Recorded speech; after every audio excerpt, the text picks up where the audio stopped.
Hello,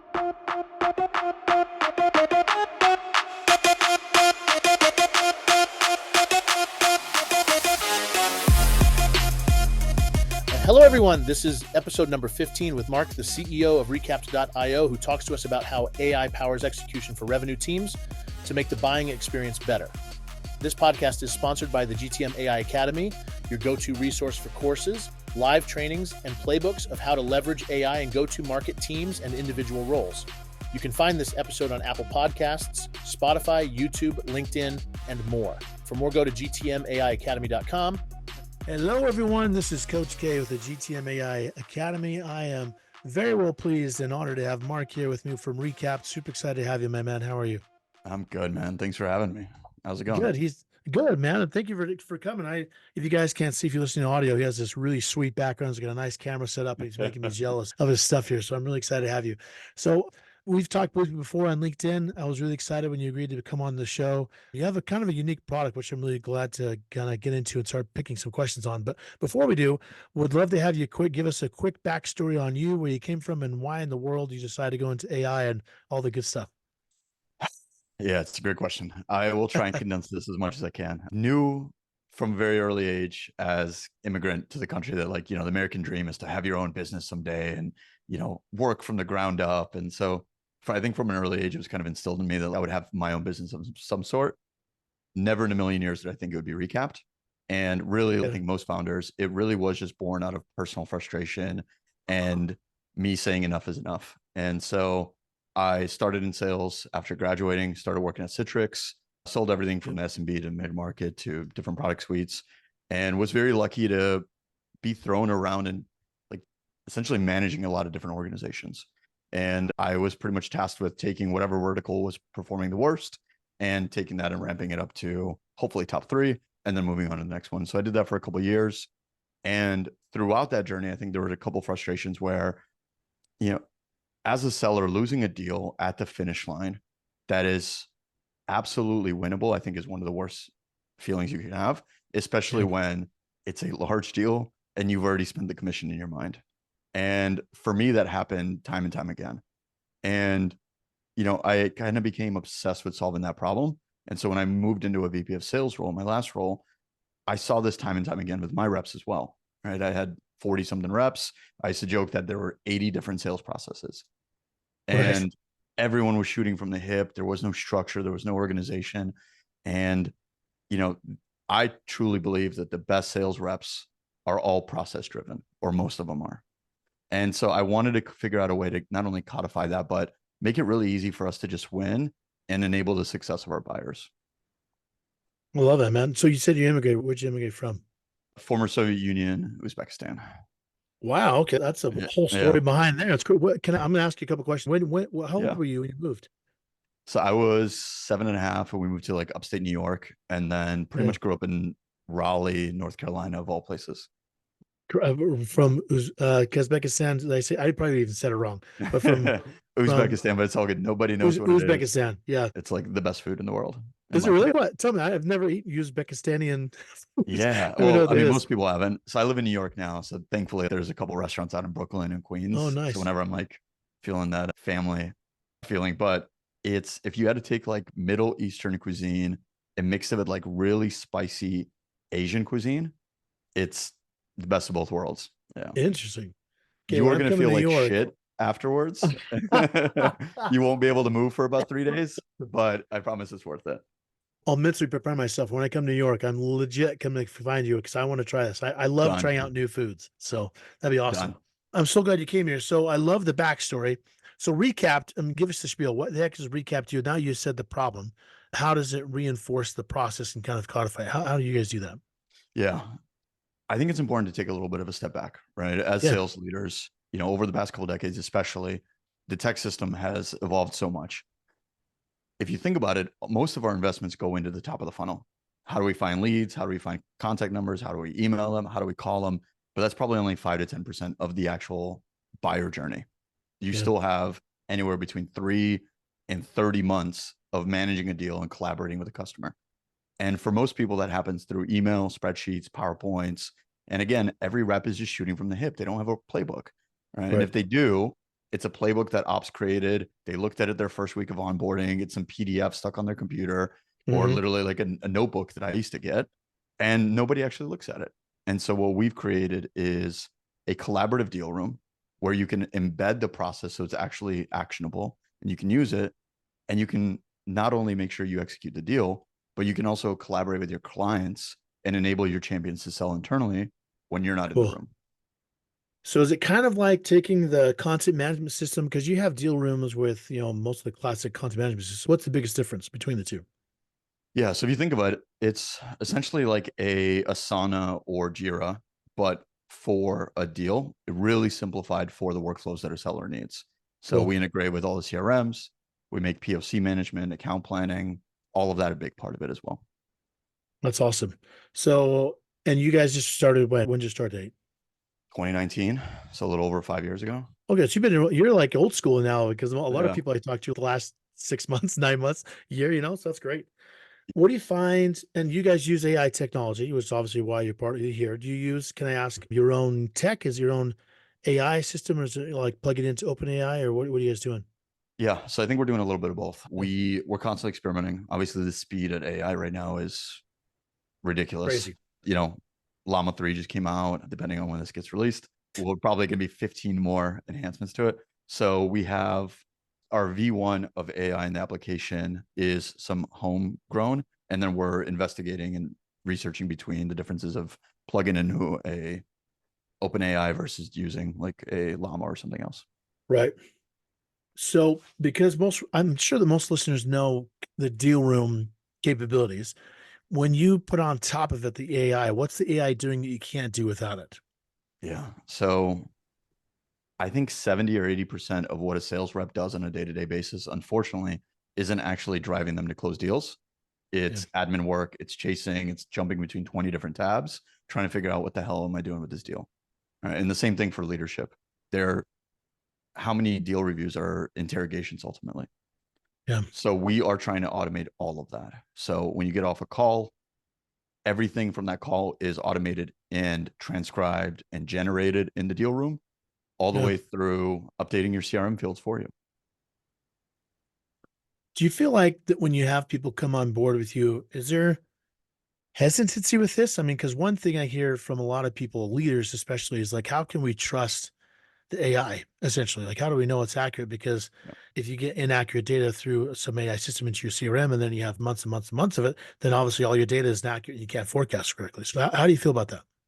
Yeah, it's a great question. So for us, everything that we're doing, especially in the early stages until we train the data and make sure we have 100% confidence, everything is good. A lot of it is going to be trust but verify. So we'll suggest everything in there, and with one click, reps would be able to just say, yep, this looks great, or make changes and push it in. But it's pretty easy to transcribe, what you said on the call into what field it should go into, so the error rate should be pretty low. Now, of course, my CTO is going to kick me in the ass for saying that, but Right. we feel pretty confident about it. Well, my argument always when people ask me the same question is, how accurate is your data now with the human? Because it's Right. it can only go up, because, it's not the fault of humans. Just there's so much other stuff to do, and then you forget. And then it's just part of a life as a salesperson. You have all this stuff going on, so it's no fault to them. It's just kind of the result of the environment, So Absolutely. if you don't mind, if I can ask, and you can share an anonymous story, but I told you before the call, we're all about business impact over just having cool, fancy tools, right? So Yeah. if there is a story you have of a customer having results as a direct result of, working with Recapped, can you give us kind of like a before and after scenario of what it was before and what is after? There's a lot, but I think the one that's probably going to be similar, if I had to imagine your audience, is, so we have a customer called Brightly. They're a Siemens company. They have 4 or 5 different verticals and industries that they sell to, 100 something sales reps, 130, and 3 different segments. And so they were finding out that they were losing more deals than they liked. They didn't have control on those deals. And about 60% of their workforce were all new sub 12-month employees. And so they had this huge training problem, and there was no consistency on these deals. And that's why they were losing them. Right. So they did a training internally on mutual action plans, and the entire team absolutely loved it, especially since they sell to really compliance heavy industries, government, healthcare, etc. And they loved it. But as you can imagine, creating mutual action plans in Excel sheets becomes really unscalable really Yes. quickly, right? Yes. And this is what I saw. I mean, when we were at Citrix, we used to do these too. It would take 2 hours to do. You send them to your customer. You don't know if anyone ever looked at it. And none of that information ends up in your CRM. And so we ended up doing a pilot with them after about 2 months. The 15 or so people that we had on the pilot, they were all Yeah. raving fans. I think we had 100% hit rate. And we then took that and expanded it. Now they have 95% adoption across their 130 something reps across all of their industries. We've created templates. They essentially have 12 different templates. So think of it as a matrix of segment times industry. Right. So if you're mid-market, healthcare, if you're enterprise, government, you have a template that's already pre-cooked for you. You go in, you load it, all of your content's there, everything from case studies to testimonials to next steps to the call notes to literally anything that a buyer might need. And we have helped them. So they've standardized their entire process. We've significantly increased their CRM hygiene.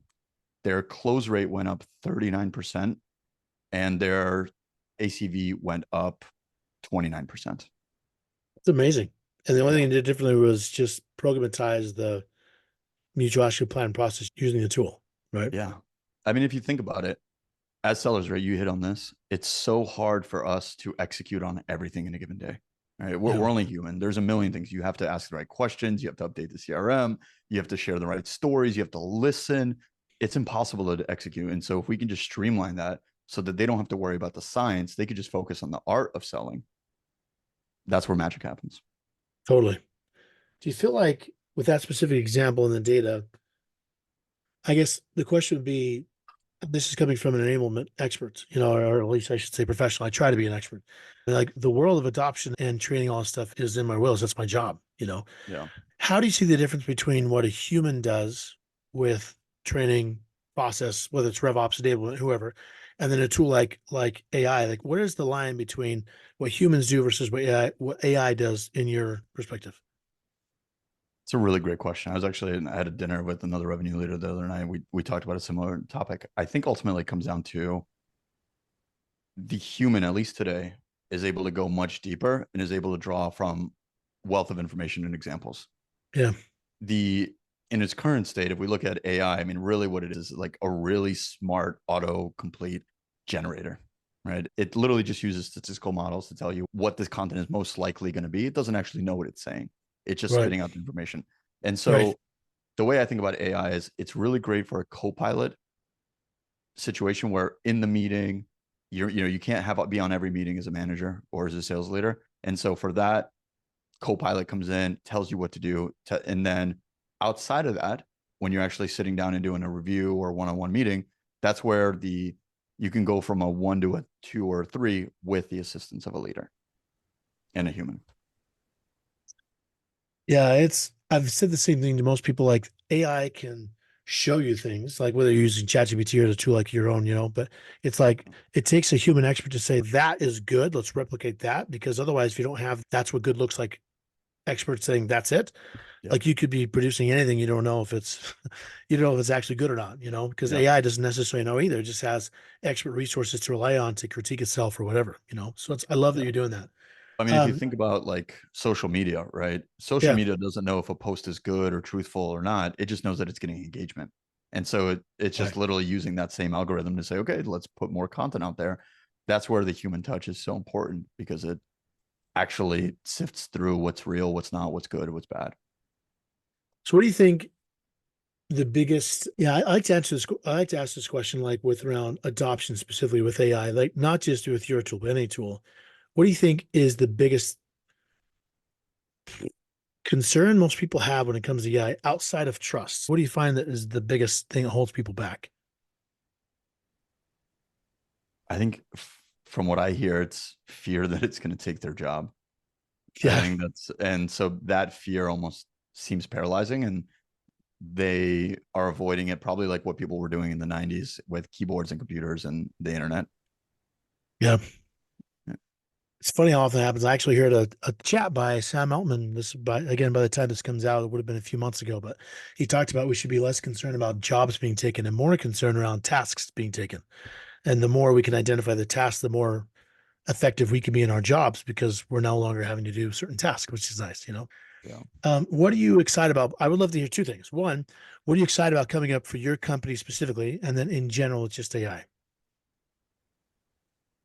For us, we have, I don't know when by the time this releases, this might already be live, but we Yeah. have some really exciting features going out where the vision that we have for Recapped is essentially becoming the operating system for revenue, where sellers can just focus on selling and we handle everything behind the scenes for them. And we give them one layer essentially that they can work on, and everything feeds back into their CRM or whatever data sources they need, but they don't have to worry about the BS. And so just, we are the closest we've ever been to realizing that vision. This is a 5-year vision at this point, and that gets me really excited. And like all the deals and customers that we have now, we don't even dive into that, and they're already still love the current platform so Right. much. So like that's, as a CEO, that's the coolest feeling. Regarding AI, I'll take a little bit of a longer stretch on this. Sure. I don't know. Growing up, I was a big like Star Trek fan where, the next generation, nobody had to work. Everyone just had this, universal basic income or whatever it is, right? I think they solved like every problem known to man. But I think that's going to be society, hopefully, I don't know, 10, 20 years from now. Yeah. Now that will require pretty drastic shifts. And I think there's going to be some really uncomfortable couple of years for society at large. But if we can get out of that, I think the light at the end of the shining tunnel is just incredible, potentially incredible. If Can it I doesn't ask go what the you- Terminator route, Also, you'll get destroyed from the AI. Yeah. Can I ask what you think the uncomfortable years are going to be like? I don't usually share this opinion because Good. I like it's pretty, spicy. yeah, it's Give it pretty to me. pessimistic. I think in 5 to 10 years, AI will be able to do at least 80% of jobs better than at least 80% of people. Wow. Yeah. And I think that's going to lead to some really high unemployment unless we come up with drastically new jobs to take those. But Yeah. again, I think if we do figure out a way to just tax the robots, and like nobody, in my opinion, should be like wasting their life doing a job that's menial, that they don't enjoy, that they don't have Right. passion for. Like I'm sure, being a cashier at McDonald's or whatever, like I'm sure some people find that fulfilling, but for most people, they want a better future. And so if we can provide for their life and they don't have to do that, and we just have a kiosk or an AI robot doing it, I think it's a win. But there's going to be some really uncomfortable years, I think.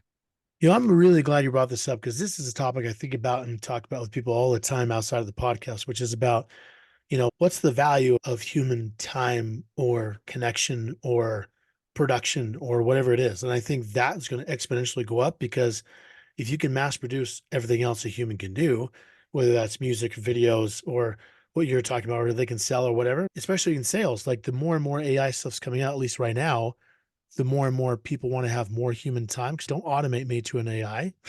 Talk to me. I'm a human being, so that value comes up. So it's going to be, I agree with you that a lot of jobs are going to be replaced or taken down or whatever you want to call it, or augmented.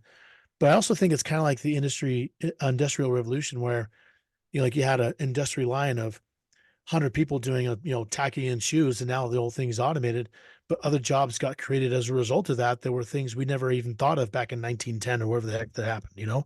So that's the part I'm excited about, is the creation of new things that we don't even know that's even a possibility now because we're still in this weird transition mode. But I think the part of that, though, to be fair with what your point is, that kind of change is drastic and it's painful. It's not an easy thing. Yeah. I'm excited because I'm just an AI nurse. Bring it on, man. Let's see. And maybe, we'll see what happens. But I'm really, really excited about where we're going.